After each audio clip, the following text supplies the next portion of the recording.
1 மணி நேரம் ஜாம் பண்றதை விட அரை மணி நேரத்துக்கு ஒரு தடவை ஒரு அலாரம் வச்சு அந்த அலாரம் அடிக்கும்போது ஒரு சின்ன ப்ரேயர், அப்போ மைண்ட்ல என்ன ஓடிட்டு இருக்கோ அதை ப்ரேயரா மாத்துங்க. ஸோ இந்த ப்ராக்டிஸ், இந்த எக்ஸசைஸ் உங்களுடைய பர்சனல் லைஃப்ல நான் சொல்றேன், இதை நான்லாம் சொல்லி தர வேண்டியதில்லை. உங்களுக்கு தெரியும் எந்த எண்ணத்தினால நீங்க பாதிக்கப்பட்டிருக்கீங்களோ. உங்களுக்கு தெரியும் ஏதோ ஒரு எண்ணம் உங்களை துரத்தி கொண்டே இருக்கிறது. That is a fear. ஏதோ ஒரு பயம். தூங்கி எந்திரிச்சோன்னு அதான் ஃபர்ஸ்ட் தாட்டா வருது. வேலையில போய் உட்கார்ந்தா அதான் ஃபர்ஸ்ட் தாட்டா வருது. எங்க போனாலும் அந்த எண்ணம் என்ன துரத்துதுன்னா இட் இஸ் ஹை டைம் அதை தேவன் இடத்தில் கொடுத்துருங்க. நான் அடிக்கடி ஒருத்தரை பத்தி சொல்லுவேன். ஒரு மனுஷன் இப்படி எழுதுறாரு, ஐ நெவர் prayed for 1 hourங்கிறார். 1 மணி நேரம்லாம் நான் ஜெபம் பண்ணதே கிடையாது. அடுத்த லைன் சொல்றாரு, ஜெபம் பண்ணாம 1 மணி நேரம் கூட இருந்தது இல்லைன்றார். He prays small prayers often.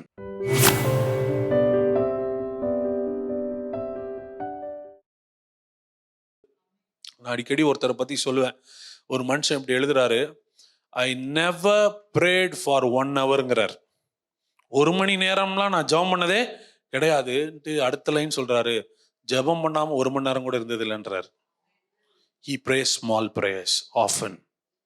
1 மணி நேரம் ஜெபம் பண்றதை விட அரை மணி நேரத்துக்கு ஒரு தடவை ஒரு அலாரம் வச்சு அந்த அலாரம் அடிக்கும்போது ஒரு சின்ன ப்ரேயர், அப்போ மைண்ட்ல என்ன ஓடிட்டு இருக்கோ அதை ப்ரேயரா மாத்துங்க. ஸோ இந்த ப்ராக்டிஸ், இந்த எக்ஸசைஸ் உங்களுடைய பர்சனல் லைஃப்ல நான் சொல்றேன், இதை நான்லாம் சொல்லி தர வேண்டியதில்லை. உங்களுக்கு தெரியும் எந்த எண்ணத்தினால நீங்க பாதிக்கப்பட்டிருக்கீங்களோ. உங்களுக்கு தெரியும் ஏதோ ஒரு எண்ணம் உங்களை துரத்தி கொண்டே இருக்கிறது. That is a fear. ஏதோ ஒரு பயம். தூங்கி எந்திரிச்சோன்னு அதான் ஃபர்ஸ்ட் தாட்டா வருது. வேலையில போய் உட்கார்ந்தா அதான் ஃபர்ஸ்ட் தாட்டா வருது. எங்க போனாலும் அந்த எண்ணம் என்ன துரத்துதுன்னா இட் இஸ் ஹை டைம் அதை தேவன் இடத்தில் கொடுத்துருங்க. அது உங்களை இனி டாமினேட் பண்ணக்கூடாது. அதை கேப்டிவ் பண்ணுங்க, அதை பிடிச்சிருங்க, சிறைப்படுத்தி கர்த்தர்கிட்ட கொடுத்துட்டு ஆண்டவருக்கு நன்றி சொல்லுங்க. ஆண்டவரே, இதை பத்தி நான் இனிமே யோசிக்க போறதில்ல, இது இனிமே நீங்க பார்த்துக்க போறதுக்காக நன்றி. இதை பிராக்டிஸ் பண்ணி பாருங்க. அந்த ஏரியால புத்தி கட்டாத தேவ சமாதானத்தை நீங்கள் அனுபவிப்பீர்கள். ஒரு டிவைன் பீஸ் உங்களை ஃபில் பண்ண. அவ்வளவுதான். இப்ப என்ன ஆயிரும், உங்களுக்கு சந்தோஷமாயிரும். ஒரு எண்ணத்தை ஜெயிச்சிட்டோம். இனிமே என்ன பண்ணுவீங்க? எப்ப கவலை தான் ஓனா என்ன பண்ணுவீங்க?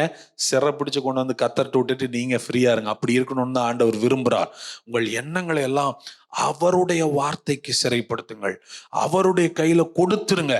ஜபத்தினாலும் வேண்டுதலினாலும் தேவனுக்கு தெரியப்படுத்திருங்க. அவ்வளவுதான். உங்களுக்கு என்ன கிடைக்கும்? புத்தி கெட்டாத தேவ சமாதானம் உங்கள் இருதயத்தையும் உங்கள் சிந்தனையும் கிறிஸ்தியேசுக்குள் காத்து கொள்ளும். ஆண்டவர் அப்படியே கவர் பண்ணிடுவாராம். மறுபடியும் அதை உங்களை டிஸ்டர்ப் ஆகாம பார்த்துக்குவாராம். He protects. அவர் காத்துக்கொள்றது அப்படின்னா கிறிஸ்துவுக்குள்ள you will be hidden in Christ. நீங்க கிறிஸ்துவுக்குள்ள மறைஞ்சுக்குவீங்க. இனிமே அந்த தாட் வரும்போதெல்லாம் God will comfort you. கர்த்தர் உங்களை பலப்படுத்துவார், உங்களை தேற்றுவார், உங்களோடு பேசுவார், உங்களுக்கு வாக்கு தத்தங்களை கொடுப்பார். வாக்கு தத்தங்களை நினைப்பூட்டி தேவன் உங்களை விடுதலையாக்குவார். ஸோ ப்ரேயர் அப்படின்றது it is not a one time event. அது நமக்கு லைஃப் ஸ்டைல். ஜபம்ன்றது நம்முடைய வாழ்க்கை முறையாகணும். அதுல வேற விதங்களில் நீங்க இது வரைக்கும் ஜெபம் பண்ணிருக்கலாம். Try this method. இதையும் ட்ரை பண்ணி பாருங்க.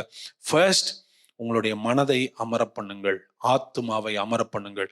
டிஸ்டர்பன்ஸா இருக்கிற எல்லா தாட்ஸையும் ஆண்டவர்கிட்ட கொடுங்க. சிறைப்படுத்தி கொடுத்துட்டு அந்த அவருடைய டிவைன் பீஸ், அவருடைய ரெஸ்ட், அவருடைய இளைப்பாறுதலை நீங்கள் பெற்றுக்கொள்ளுங்கள். நான் சொல்றேன், அந்த ஏரியால நீங்க என்ன ஆயிருவீங்கன்னா ஃப்ரீ ஆயிருவீங்க. பிசாசு தோற்று போகிறான், நீங்கள் ஜெயிக்கிறீர்கள், வார்த்தையினால விடுதலை ஆகிறீர்கள். அவருடைய சமூகத்தில் இருக்கிற பரிபூரண ஆனந்தமும் நித்திய பேரின்பமும் உங்கள் இருதயத்தையும் உங்கள் சிந்தையும் நிரப்பும். பாரங்கள் எல்லாம் நீக்கி போடுவார். கர்த்தர் உங்களை விடுதலை ஆக்குவார். ஆமென்.